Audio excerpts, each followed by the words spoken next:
Hey, Team Rocket, what are you doing? You stealing Pokemon? Oh, you're gonna throw a rock at me, okay.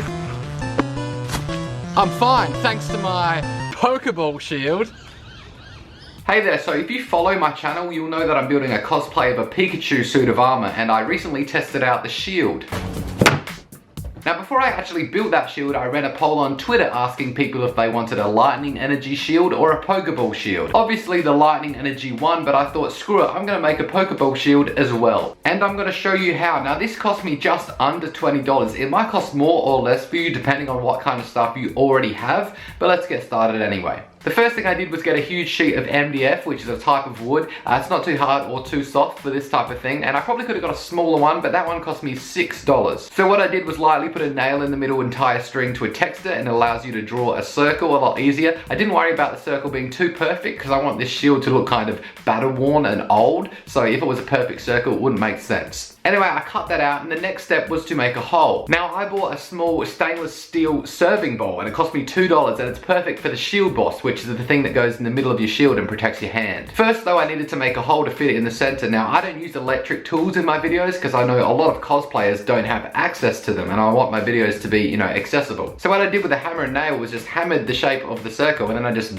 bopped the circle out. It worked pretty well. It was time consuming though. If you do happen to have an electric jigsaw or something like that, probably be better to do it with that, but you don't need one. Now I sanded that all up and made sure the bowl fit, and then it was time to make a handle. I just bought a piece of soft pine. It cost me $2, and that was even longer than I needed, so you could probably save money by getting a real small piece. I kind of measured it all up against the shield, worked out what I wanted it to look like, and marked it on there with a marker. Then I used a saw to cut the edges into points, and the part where you actually grab with your hand, I kind of cut that a little bit smaller so it's easier to grasp. I also used a blade and some sandpaper to smooth that right down because it's really uncomfortable to hold with edges. When I was happy with what it looked like, I nailed it down, and it's good that the handle was nailed there because it helps to hold that shield boss in place. Then it was time to start painting. Now I bought some red and white spray paint that cost me $6 altogether. Now I covered the shield boss in some tape to make sure it didn't get spray paint on it, and then I gave the whole shield a couple of coats of white. When the white was eventually dry, I applied some tape in the middle just to give me an idea of where the black line would eventually go, and then I applied some red on one half of the shield. Then it was time to start some of the detailing. Now I used some cheap acrylic paint that I already had and a very crappy brush because I didn't want it to look too perfect. I wanted the paint to look really old and kind of hastily applied, like a warrior had painted his shield and not just some